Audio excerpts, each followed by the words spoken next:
I think they're all likely to go. Probably just go out there and get their pregame warm-ups, make sure they're good. But talking to Steve Short, I think everybody's headed in the right direction. You mentioned recently sort of being amazed as you look at the scores every day in the league and see games in the 130s, stuff like that. Now this week, just from an individual standpoint, there have been 2 70-point games, 2 60-point games in losses.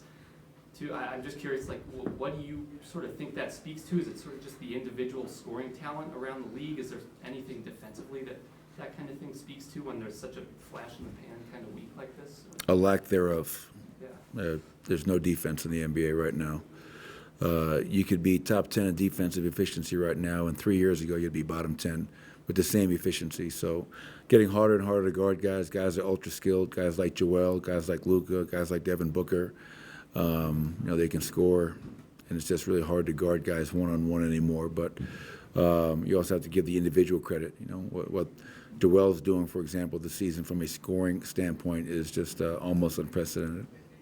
Michael, how's Julian progressed this week, and do you guys have any other update on timeline for him returning at all? Yeah, no timeline yet. He's still a ways out, but he's definitely improving and doing as much as he can to rehab and therapy to try to get back on the court as quickly as possible. Michael, to circle back on defense real quick, do you think that there's things the league could or should do to give defenders more of a chance to guard these elite players, or do you think that just with the amount of skill development that's gone on and the way the game is played, the amount of threes that are out, that some of the stuff that's happened is sort of unavoidable in terms of the amount of offense there is in the game? Well, yeah, I think, and we talked about it at the head coaches' meetings back in September with Joe Dumars, and I think almost it's tough to put the milk back in the bottle. You look at the last 20 years, if you want, since I've been in the NBA, 20 plus, almost every rule that's put in place is to favor the offense. And that always goes back to this is a business first and foremost. And you want to keep the fans glued to the TV. And so the league wanted to get away from the 92-88 scores of the 80s and early 90s to keep the viewership up. So everything is to create excitement. And we have the best players in the world, the most exciting players in the world, and let's see them do their thing out there. So I think it's just to become harder and harder to guard guys individually, then as well as collectively. And I mean, just look at the numbers. They bear it out right there. The question earlier, not just from a team standpoint, but from an individual standpoint. And every single night you pick up the paper, you look at the screen, there is crazy scores throughout the league every night. So credit to the player development, credit to the skill level. But I think, with a lot of the rules that have been implemented, they do make it a lot harder to guard guys like compared to back in the day. With this game specifically, when you looked over the film in preparation for this one, what stood out for you on the defensive end and what needs to improve in this one today? Yeah, I thought our discipline was not anywhere close to where it needed to be. And with that being said, man, I felt we had a chance to win that game. We gave them 15 threes, and a lot of those were off of whether game plan or personnel discipline breakdowns, rotations, whatever it may be. And we fouled 4 jump shooters in that game. They went to the foul line 34 times. Against Philly, Joel leads the charge. He's number 1, getting over 12 per game. But Maxey, Tobias, Morris got to the foul line against us. You have to be ultra-disciplined in terms of not fouling jump shooters, showing your hands. And it's a challenge when you're guarding a player like Joel because he's really unguardable. And you have to give him different looks. You have to play him straight up. You have to send a double team, try to keep him off balance. But if we can be more disciplined today, I think that will help us. The last thing I would say is that offensively, taking care of the ball, we only had 11 turnovers, which is a great number against that team. They turned teams over. But unfortunately, 5 of the 11 were in the fourth quarter for 7 points. So they went on a huge run to take control of the game, and we kind of fueled their break and kind of beat ourselves with some of those costly turnovers. We'll make more of this game than you guys will, and the team will, and the Sixers will, because of the MVP matchup. But is this a game where, because you guys have gotten up for certain games that the game in Boston in the course of a regular season, is this a game where you make more adjustments on matchups, schemes, things like that than an average regular season game? Well, just because of quality of the opponent, and when I got in the league many, many years ago with Jeff Van Gundy, you have your standard defense, and then you also have to have a chapter in your book for great player defense.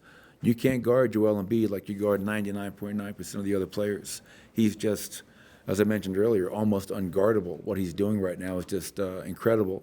But yeah, so you have to, like we did last week when we played them, or 2 weeks ago, whatever it was. You have to give them different looks from a matchup standpoint and from a game plan standpoint, because if not, he'll score 70 plus on you in a heartbeat. And I think our guys understand that. They beat us there, and you guys want to make it about Nicole and Joel, and I get that because they're two great players and the last 3 MVPs. But for me, this game will be decided by the other guys. They beat us in Philly because Tyrese Maxey and Tobias Harris had huge games. So now if Joel gets 41 and those guys are getting 25 each, they've become a really tough team to beat. So Joker and Joel will do their thing, and who else can step up and make the plays that they, each respective team needs them to. Coach, curious about your opinions on rivalry week so far. I know that this is the NBA's second year that they've done it. Just what kind of a kinship or rivalry that can these two teams feel, or is it just mostly about the two bigs in the middle?